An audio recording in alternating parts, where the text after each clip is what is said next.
Hey there, it's Renessa Boley Lane, and I want to welcome you to another conversation on creating your perfect work. We are in the middle of our Love and Work Summit. So if you have missed any part of the interview series, make sure you go back and catch up, especially on those conversations that resonate most deeply with you.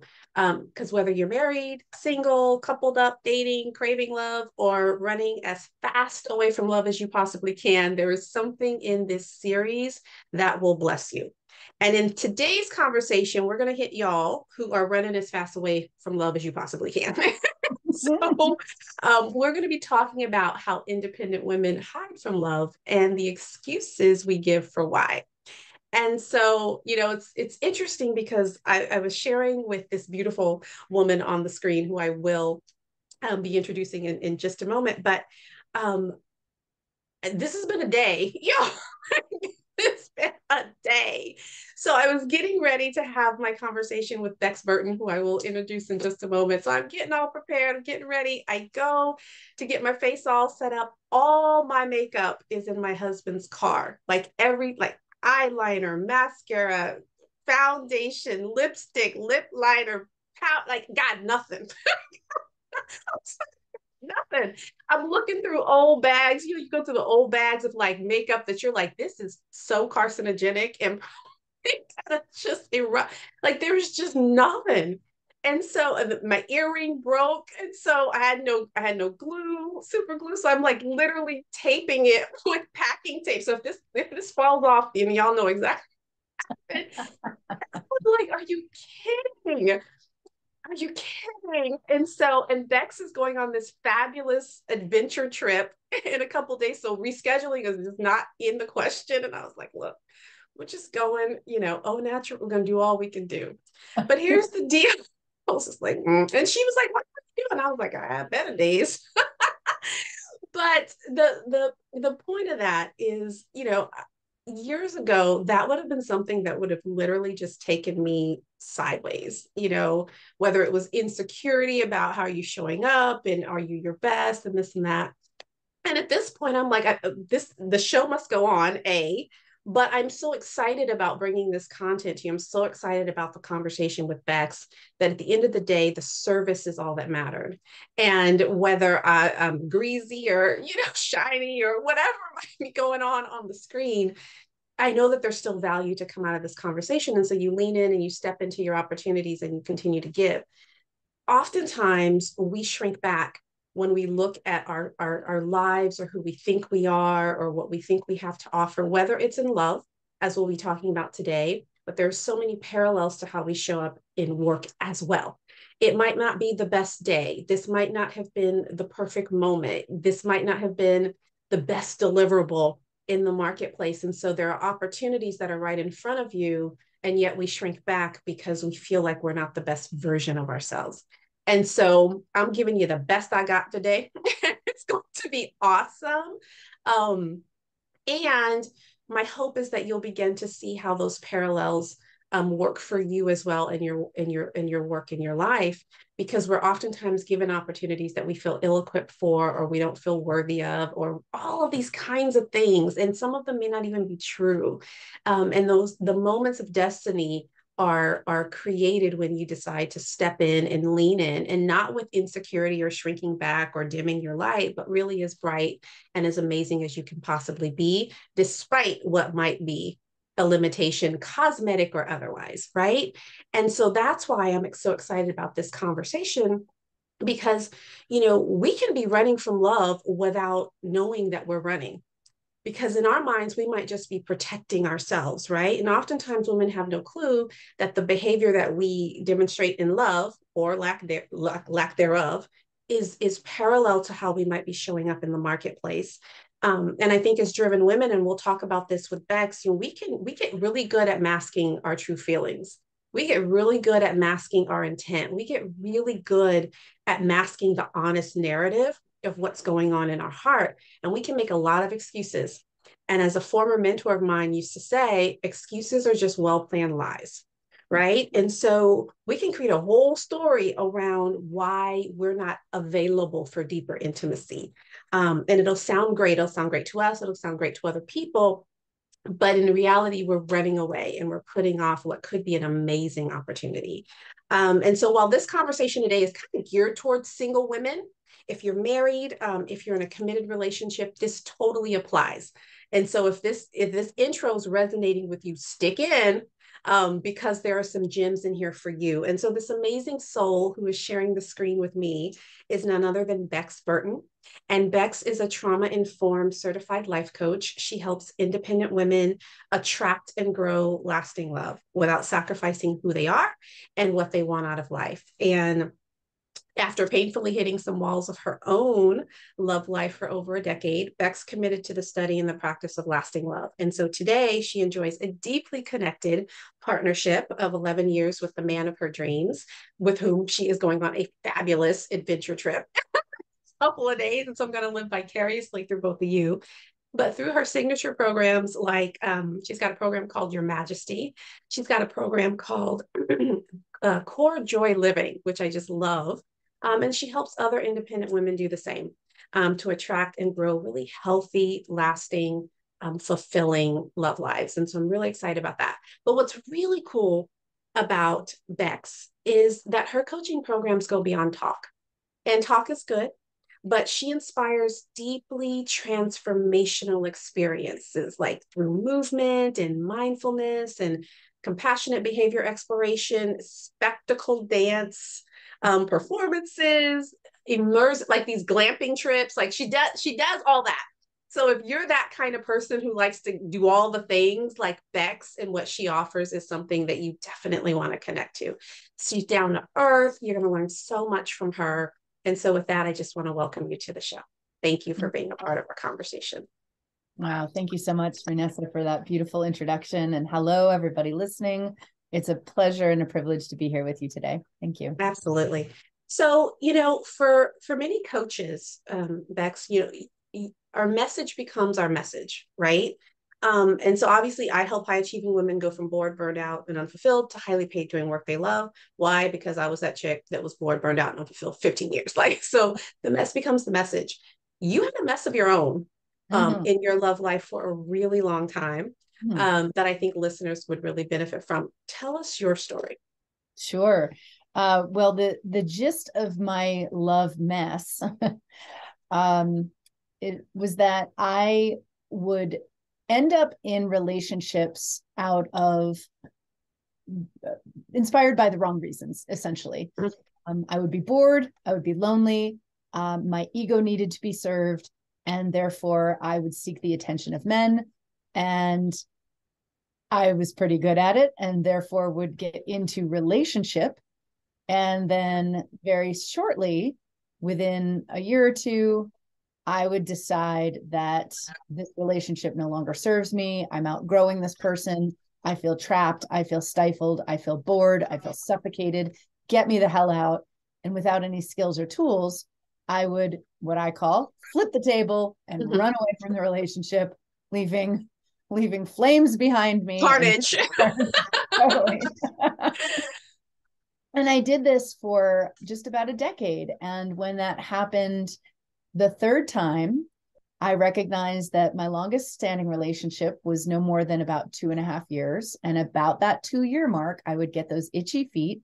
And this kept happening. And when it happened for the third time with 3 very different men, I finally woke up and realized I am the one in the middle. I'm the common denominator. There must be something that I'm doing to contribute to the situation.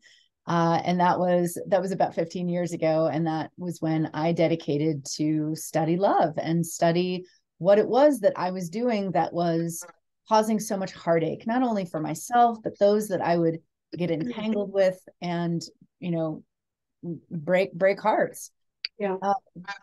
And it's a humbling path to recognize that we're the mess in the middle. Yet at the same time, when we keep on experiencing the same results, it really is true that we are the one that is contributing to this pattern, and we are the sole responsible party for making any kind of change if we want to experience something different. Yeah. What I really appreciate about your story, and I didn't know this coming in, we had conversations, but I actually didn't know that I didn't know the details of your story. Oftentimes women come into situations as, oftentimes we hear women coming into situations as the victim. Like, oh, I'm having all these bad, relationship experiences. This is what, the men are doing to me, or this, I'm the one that's on the other side of the, the receiving end of the dumping, or the, whatever. And so what I love about this, your story, is that you're the one who's like, I'm inflicting a flaming bag of doo-doo on folks. Like, I am at cause here. And many of us are at cause in our situations. And whether it's in the love space, there's oftentimes parallels in the workspace. We're jumping from one situation to the next. Oh, this company didn't work out, or this manager didn't work out, or blah, blah, blah. And at some point in time, we become the common denominator, right? And you were like, these are three different men. And so it's not like it's the personality type or the this or that or the other. And yes, they're fallible, they're imperfect. I'm sure they have their contributions to your relationship dynamic as well. But again, I appreciate it, because this becomes an opportunity for some folks listening in to say, wow, maybe it is me. Or there's an element that I bring to this relationship, no matter, who I may not be at fault always, but I am responsible in some way. And so really taking accountability and responsibility for you, I think, is a really refreshing conversation to have. Yeah. So you work with independent women. And so certainly this audience resonates with that. And so from what you've seen in your own life, what you've seen in, the women that you've worked with, how would you describe a woman who is making herself unavailable for love? Like, what does that archetype look like? Give us kind of a visual for who that is, what she thinks, how she, all of that. Sure, absolutely. And this is my story too. So, the women that I describe, she's not alone. There are many of her out there like her. And even still to this day, in 11 years deep in my loving relationship, we still have these tendencies. I believe that the patterns that we have, our attachment styles, our wounds, they're with us for life. And I hate to be a Debbie Downer about it, but and it's so the work that I do with women is not about changing or eradicating these patterns, these wounds, these beliefs, and these attachments, but rather shifting the relationship that we have with them, gaining a clearer understanding so that we can actually work with them and have the relationship that we desire. But to describe the woman that is independent and a little fearful of love, a little bit avoidant of love, first and foremost, she's got sort of a vibe, a lone wolf vibe, where she's not really receptive or open to love. She is got this air, this attitude that she's got everything covered. She don't need no help, and she can do it all by herself. My mother will remind me of this story. I told a babysitter, I think when I was 2 or 3, that I could comb my own damn hair. So these women have this streak, they probably have had this independent streak since childhood. This is just something that she does. She's a doer, she's a mover and a shaker. And, you can kind of vibe, test the waters yourself. If you have a complex relationship with asking for help, if that resonates with you, then you probably have this vibe that you're a lone wolf, that you've got everything handled and sorted. Yep. Women who that I serve also fall into the category of self-sabotage, and self-sabotage meaning like she's operating often on assumptions. She will read a situation and believe she understands what is being said to her, unspoken, in the subtext, the unspoken, and she will make unilateral decisions because it is safer for her to cut and run. It is safe for her to protect herself and make this decision than to enter into what I like to call the butt pucker zone, the very scary territory of having open and direct conversations with the person she's relating with. So rather than leaning in, getting curious, and finding solutions, she's making assumptions and creating those solutions for herself. I talked a little bit about protection. You touched on it earlier too. And it's funny because at the surface, this independent woman is very protective of her time, of her energy. She's up to big things. She's creating great impact in the world. And she, will very often say she doesn't have a lot of time to date. She doesn't want to waste her time. So there is some protection on that level. But when we dig a little bit deeper, when we start to pull the layers back, we also understand that she's been hurt in the past, either by, her family of origin, somebody in that circle, or as we expand out into her life, maybe it's a previous boyfriend or another relationship where she's been burned and she's been hurt. So there's this other layer of protection where she doesn't want to be in that position again. She doesn't want to be vulnerable. She doesn't want to take risks. She doesn't want to put herself in the position of being rejected again. And it's very scary to be in a dating practice with all of those things at risk. So she will turn to where she is safe, where she is celebrated, where she feels immediate gratification and immediate impact, which is her career.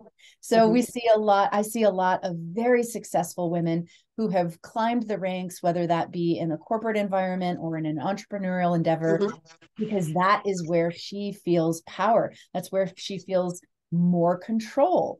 And whenever we feel like we have control, which is clearly a myth, but whenever we feel like we have control, it just feels so much safer. It feels like we have just more autonomy. And it's all a myth, but that is the truth of that situation. Two more elements that really qualify this independent woman who is running for love or protecting herself. She's got really high standards. And there is absolutely nothing wrong with that. In fact, the harder that she has worked to gain the position, the status, and the life that she enjoys, absolutely she should have high standards. She should be looking for somebody who is her mental, emotional, and financial equal. She should not be settling. Absolutely not. But it's a bit of a double-edged sword having high standards in this modern dating life where there's so many apps and online opportunities to meet people and that come with their own complexities, that it sort of breeds what I call this eye roll energy about dating. I speak with a lot of women who just wish they could skip the dating part and just get to the relationship part, and that whole messy middle of the dating experience brings up this eye roll energy where she just doesn't wanna, she doesn't want to go through the steps. She doesn't want to be in the process. She just wants to get to that juicy outcome of that yummy, amazing, mutual, reciprocal relationship. And there's another element for sure of this independent, high achieving woman where she's got certain expectations of how long it should last, like how much time she should spend in her dating life before it yields results, before she's got that amazing partner, especially if she has experienced a high level of success in other areas of her life, especially if, again, in other areas of her life, she hasn't suffered, she hasn't had extraordinary challenges, she hasn't had a lot of rejection where things have come a little bit easier for her, and she experiences this professional success or whatever success she has. When we have that very contrasting experience in another area of our life, like love and relationships, it's painful, it's humbling, and nobody wants to stick around in the areas of life where we don't feel successful. So, this expectation that it should be easy, that it should come naturally.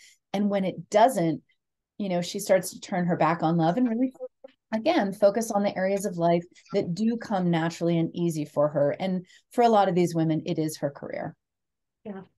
It's really interesting. You've used the word humbling a few times, talking about yourself and just talking about the process of relationship. And it is so true. Yeah. And I will often joke that if you ever want to be humbled, have a kid, because having a child will humble you if you think you're trying to figure it all out. And relationships will humble you as well, because other people don't see the world as you see it. Other people don't see situation. Like, y'all could be looking at the exact same situation and have a completely polar opposite perspective on the exact same facts, right? And so the mere idea that you're unable to control certain elements can be daunting. And it also releases you to a level of surrender and openness and curiosity that many of us are not conditioned over time to appreciate, right? But something you said about high standards is interesting, because oftentimes how it's like, if I'm quick to judge other people, then I will have a fear that when I engage new people, they're judging me. Why? Because I know I judge other people. And so what you do and what you put out into the world, when you're dishing it, you don't really think anything of it. But then when you're on the other side, or the perceived other side of something, it can create such a tremendous insecurity and distrust, because you know the level of judgment that maybe you put out to the world, in your own private thoughts or moments or whatever. I think the same thing happens when we have such high standards of other people, and we have less grace on their journey, or where they have come, or where they are in the spectrum of their journey. We have less compassion on where that person has to grow, or gets to change. And so when we have really high expectations and high standards of others, when we are under the microscope, or we perceive ourselves to be under the microscope, it creates an insecurity, because we assume they are judging us in the same way that we might be judging them or judging ourselves. And so then you end up either protecting yourself and not even engaging in the relationship, or sabotaging it, or whatever the case might be, because this person doesn't fit my pedestal, so clearly I must not be on somebody else's pedestal as well. Why? Because I'm putting that out in the world as well, if that kind of makes sense. And so there's growth that happens on both sides of this coin, that impact even whether or not somebody meets whatever the appropriate, because our standard might not even be realistic. And again, you should have preferences, you should have commonalities, and shared visions and shared goals and all that. Don't get me wrong, that's important. But when we start to look at our standards, it's really, really important to put them in perspective. So you talk about, for some women, this idea of love and work becomes kind of either or. Like, if I'm not good at this love thing, then I'm going to just focus on my career, or I'm going to, whatever. It's either or. You're a proponent, though, Bex, that it's a both and women really can have it all. They can thrive in their career or business, and they can have a really amazing, juicy, delicious, love life as well. Kind of break that down for us. What are strategies? What are tools? How can women go about really pursuing both? Because this audience is not one that's like, I've got this amazing relationship, and yet I've settled in my career to raise my kids and blah, blah, blah, blah, blah. And for some, that is the choice, but that is the both and choice, right? And so you want to make the both and choice that is amazing for you. But how do you begin to navigate through that process? What are the strategies? What are the tools? Sure. Well, I'll touch back on what you were just speaking about with the high standards, and the fear of other people judging us the way that we might judge other people. And one of the very first places that I begin with the clients that I work with is our relationship with ourselves.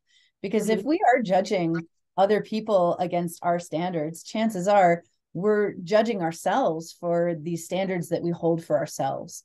And I would say 9 out of 10 women that I work with have what I call a fierce inner punisher, which, has many different names: an inner critic, an inner judge. I call her an inner punisher, because that's the environment that I came from. If I didn't live up to certain standards, I'd get punished. I'd get spanked, I'd get beat, I'd get ignored, whatever it was not good, painful. But that was how I learned to push myself to achieve and to succeed, until that way of being pushed me into burnout and depression. So I had to reorganize my entire relationship with myself so that it was so that it was peaceful, so that it was offering myself benefit of the doubt, and that grace, and that just that softness.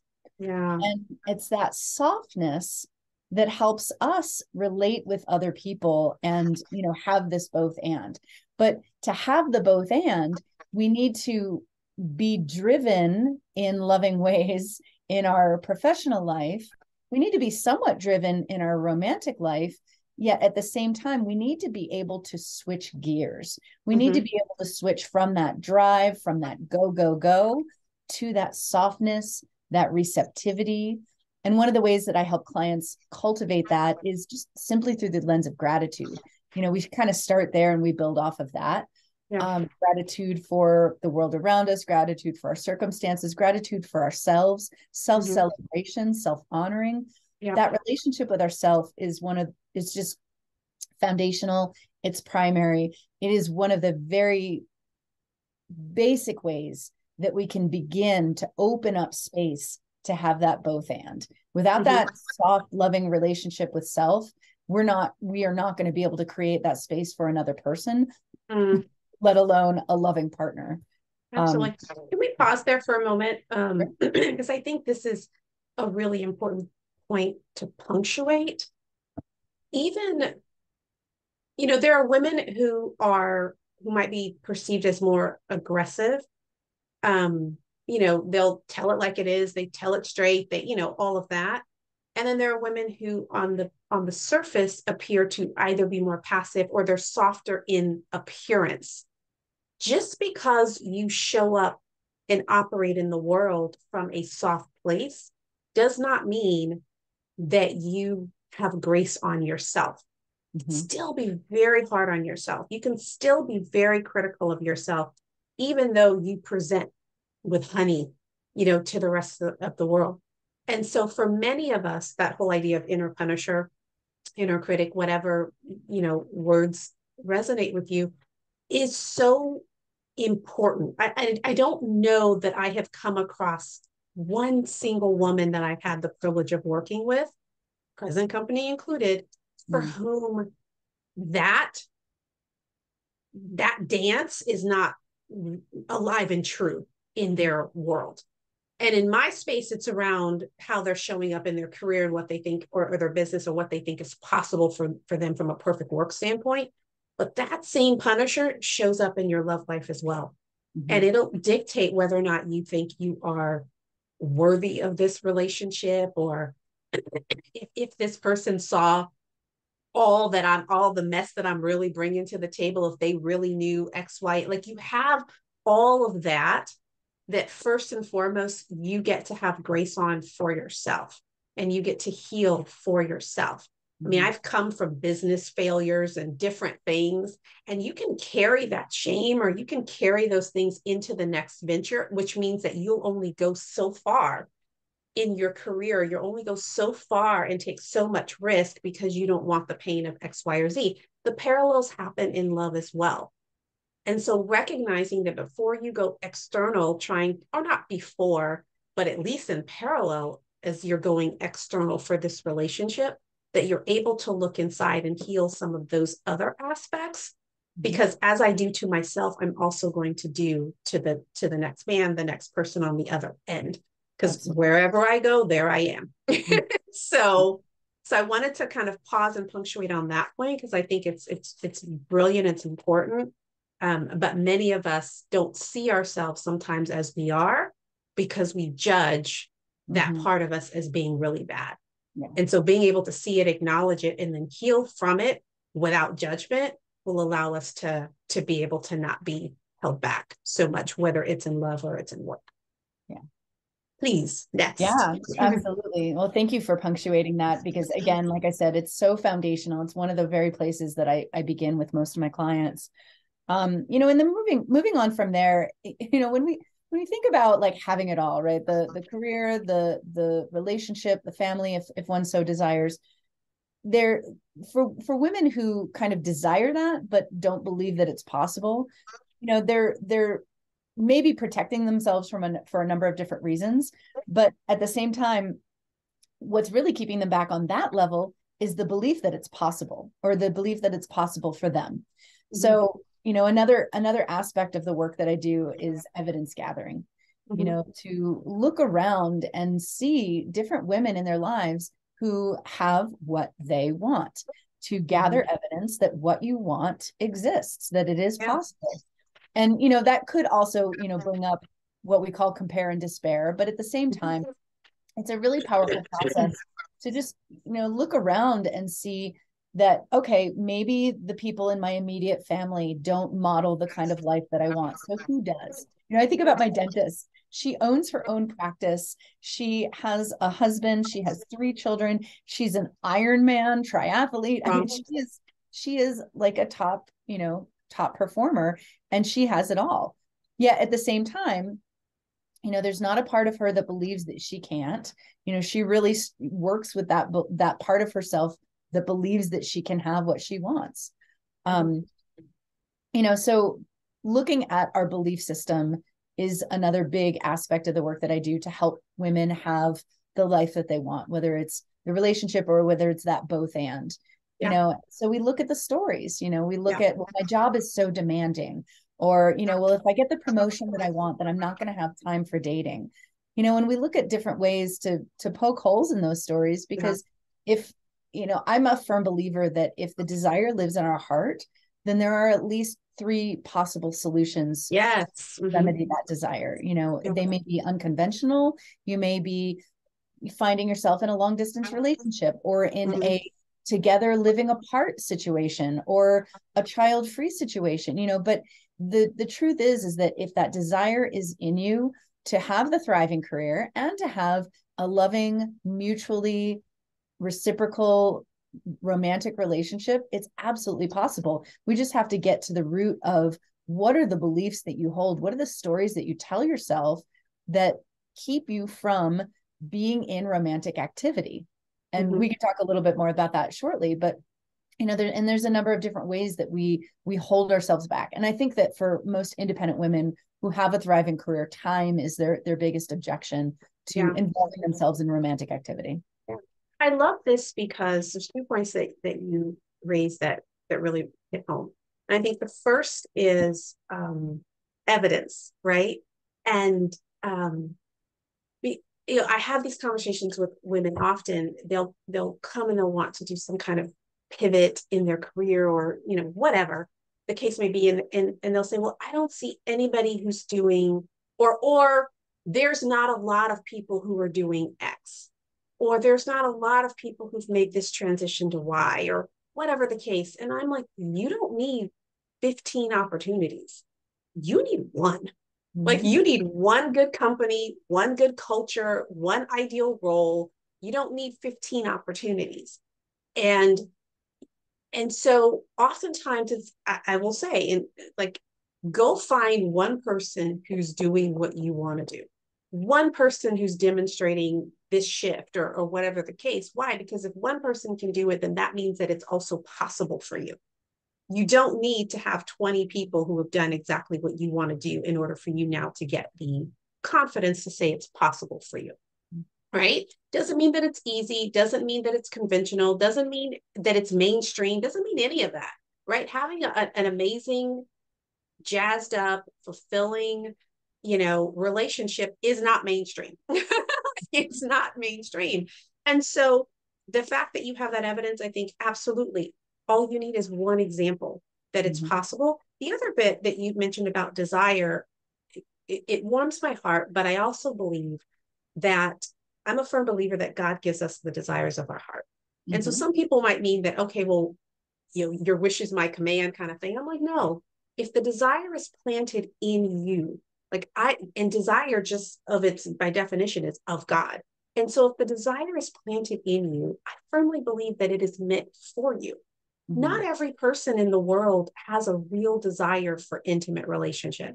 They don't have some people have no desire to be married. Now, there could be underlying reasons for that, fine. But there are some people for whom that really is not, they don't have any hangups. There's not trauma. It is just not in the path and the purpose for their life. And there's no desire there. Right. But the fact that there's a desire for you, I believe that is meant to be for you. It's not right, not wrong, not better, not any of that. But the mere fact that this is the thing even in career spaces and workspaces, I'll share with women, I'm like, I have no desire to do what you say you want to do. Mm-hmm. Why? Because that's not what I'm meant to do. It's not what I'm born to do. It's not where I belong in the marketplace. The fact that you've got this itching in your spirit to do it means that there is a call on the other side of that to support you. And so for those who are listening to Bex, if the only takeaway that gets you to put another foot in the game here and to give it another go is that it's still a desire of your heart, be encouraged by what she said about desire and say, you know what, I might be fumbling through this. I might not have gotten it right the first time, but the desire is there and that desire is meant to be fulfilled. Let that be all the confidence that you need to pick up your face and go at it again, improve your skill set and go Right. at it again. Yeah. Right. Any other strategies, tools? You talk a lot about IRL tools, in real life tools, which I really like, especially in this day and age. Tell people what you mean about that and what are examples of IRL tools for dating. Yeah, absolutely. So, when we think of modern dating, we often think of, dating online and dating through online, dating apps, phone-based apps, which I'm a big proponent of. Don't get me wrong. I met my husband through an online dating platform over a decade ago. But in that decade, things have changed. The onset of swipe-based apps have really changed the landscape of online dating because when we whittle it down, Scott Galloway, who's I believe a Stanford professor, he says that these image-based apps whittle humanity down to these two-dimensional categories. For women, it's beauty, and for men, it's whether or not they can garner finances well into the future. So it's very interesting, So I believe that dating apps work very well for some women, and sorry. Oh, sorry. They work for some women. They work better for some women, and they don't work as well for other women. And that's not necessarily, in my opinion, strictly tied to beauty. But I'm a big believer that the way that we show up, IRL, which stands for in real life, is far more beautiful, powerful, and impactful than the way we show up online. And I have a lot of evidence to back this up, whether, be it anecdotally or other researched evidence. But the truth is that when we meet people in real life, there's really no comparison against meeting somebody in the three-dimensional flesh, because we get their nuances, we get their body language, we get pheromones, we get, facial expressions that may be missed in photographs, things like that. And there's just more of an opportunity for synchronous conversation when we meet people IRL. I'll give you an example. Just last week, I had a client who was going out for pizza with her kids on Pi Day 314, and she just started chatting up this guy in line. There was a very long line at the pizza shop. She started talking to this guy, and lo and behold, 10 minutes later, she's checking out. He's already got his pizza. She's about to leave, and he comes up to her and gives her his phone number and name and says, "Hey, I would really love to continue this conversation if you would be up for that." So she's got a phone number, she's got a name, and she got pizza. And she got pizza. Yes, she did.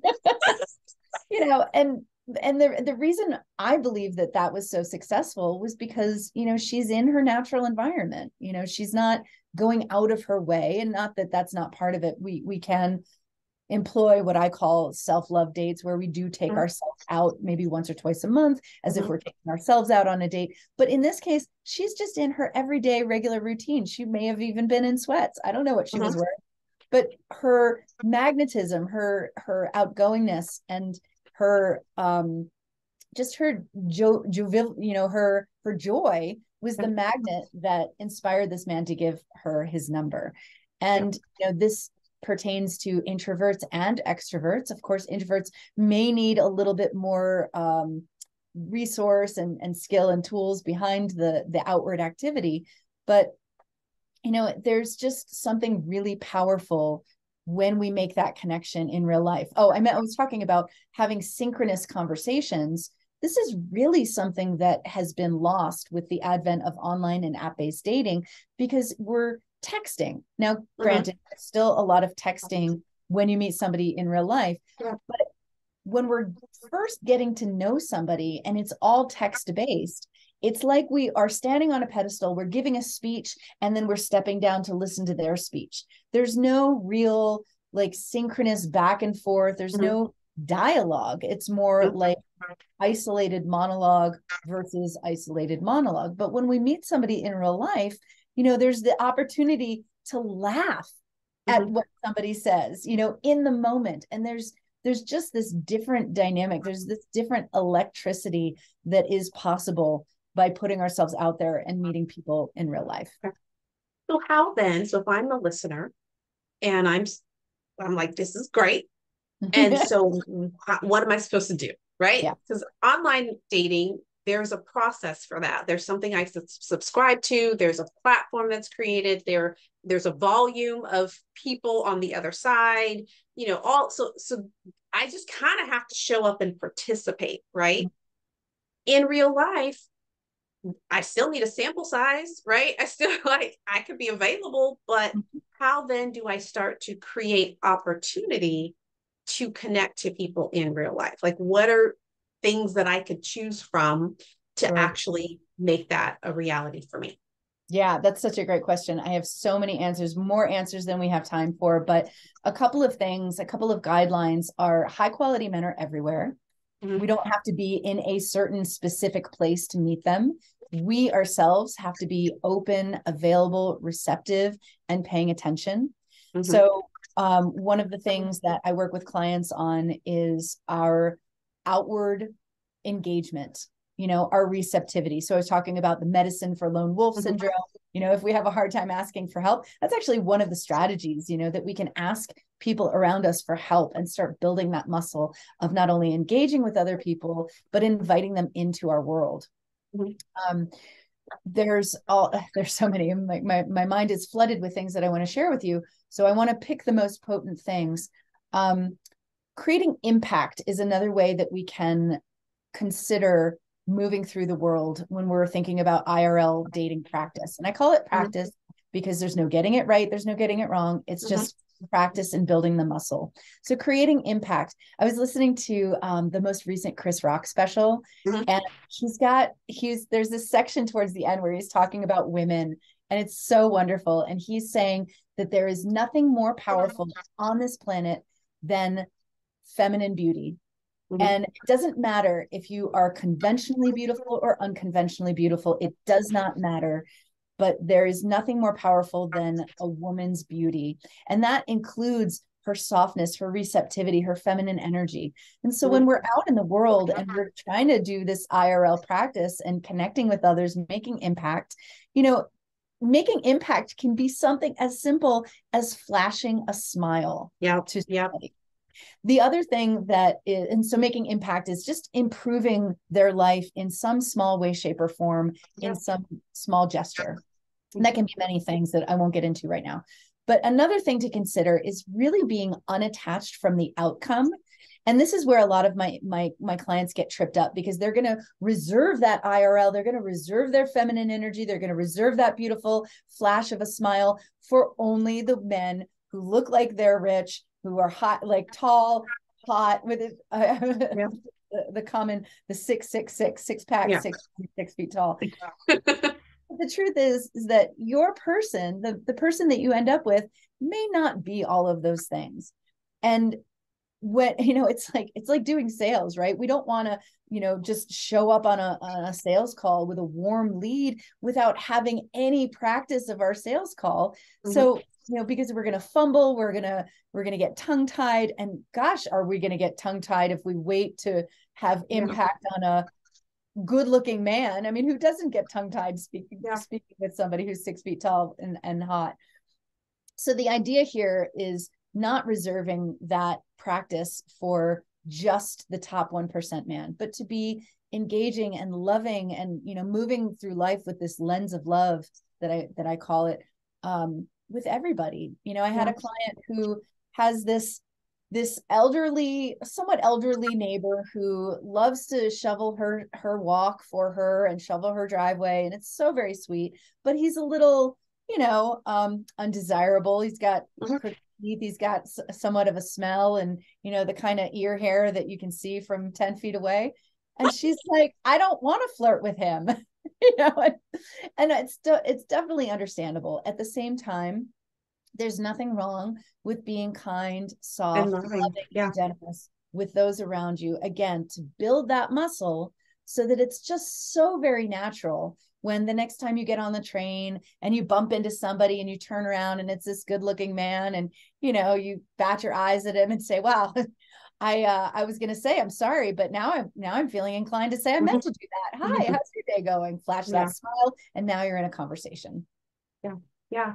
I love it. I love all of it. And it at the end of the day, it boils down to go be happy. Like, find your joy, find your spark, and give it. Right. When you come, I remember I had a conversation. This was a networking conversation I had with someone, and at the end of the conversation, I was like, oh, how might I be able to support you? And this was a male. And so I was like, keep in mind if there's anything I can, help you with now or in the future, just let me know. And he's like, I'm good. My cup overflows. He's like, my cup overflows. And I remember saying that, and it left such a mark on me, because when you can walk through the world with a cup that's overflowing, that doesn't necessarily need to be filled up in order for you to show up. You get filled up, like you will get filled up. But if I don't need this date to fill me up, or I don't need this person to fill me up, you go into Bex's point unhooked, and you're just able to overflow with abundance, with goodness, with grace, with generosity, with love, with kindness, with support, with whatever. It is such an attractive quality, especially in a society that is so oppressed and so tired and so burned out and so cynical and so everything. And that when you get to be a cool glass of water to somebody, like, you are very attractive to them. Yeah. Independent of how you may look or what you think is, beautiful about you or not, or, I'm overweight, I'm underweight, like all of the insecurities that we walk around with, but it's that confidence and that joy. And when you're able to find that, or be that, not find it, be it, it is so much easier to attract what it is that you want, whether it's in career, business, love, or otherwise. And it's a lot easier to find a job when you have one that you're, decently satisfied with, than it is when you're thirsty trying to find, something else. And so I love that. And the only thing that I would add is, as Bex was talking about asking for help in this dating space, ask for help. Like, literally, do you know anybody who, like, I'm open. Do you know anybody who, do you have any, really great friends that, and that could seem like an embarrassing thing to do, or, it's not, because guess what? Like, oh, I've been trying to find somebody great for my nephew, such and such, or whatever. It's like, put it out there. Again, be completely unhooked, be completely confident, be completely happy with who you are, and all of that. And then people are excited about connecting you, because it's like, man, she's a catch. Such and such needs to meet her. Yeah. Right? Why? Because you are so busy loving your life. Yeah. And I think for many of us, it's so hard to be busy minding our business that it infringes upon so many other aspects. And so with that, I know Bex has a lovely giveaway that she wants to give to this audience, and I'm going to open it up for her to describe what that is. But any opportunity that you have to connect to her community, do it. Any opportunity. So whatever she's giving away free, you go get it. Just go get it. Because she sends out great content. She sends out great emails. She has great opportunities for you to connect to yourself and others, and these skill sets that you want to learn and employ in your dating relationship. If it resonates, connect to her in every way possible. So at that, Bex, what you got? And then we'll direct people where they can access it. Sure. Yeah. So I have a free intentional dating toolkit. It is a collection of resources and tools to support the independent woman in navigating modern dating life and attracting the healthy, lasting love that she desires. And it includes a ton of tools. It's from strategic to energetic. You know, there's where to meet high quality men, how to take the best photos for your online dating profile, how to dress for love. Oh, yeah. Color and style fiend. It also includes my top 10 reading recommendations for conscious relating. So if you're a reader, you're going to want to get this toolkit. And it also includes some of the resources that I actually use with my clients, like their dating and relationship review sheet to help us get even clearer on our vision. 6 questions to help you refine your non-negotiables. So if you feel like, if you're asking yourself, if you're picky, if you're just too picky, these 6 questions will help you discern between your absolute deal breakers and your nice to haves. The 36 questions that lead to love. This is a series of questions, research-backed questions. I know everybody wants this one, where when you ask them in order and you do this practice afterwards, there is a high likelihood of developing some level of intimacy between the two people engaged in the conversation. So there's tons of cool stuff in the Intentional Dating Toolkit. You can get it at bexburton.com/dating toolkit. And it is one of my favorite freebies that I have. Yeah, love it. Just even the 36 questions that lead by itself would be enough. So if you're listening in, you must go in there's a link somewhere in this video, there's a link on the page. Click the link, enter your name and email address, and you'll get immediate access to it. So Bex, I appreciate you. It's been so much fun. I appreciate all that you have poured into the audience, and I look forward to hearing all about your amazing trip when you're back. But thank you so much for sharing with us. Great. And with that, guys, we'll see you next time. Bye.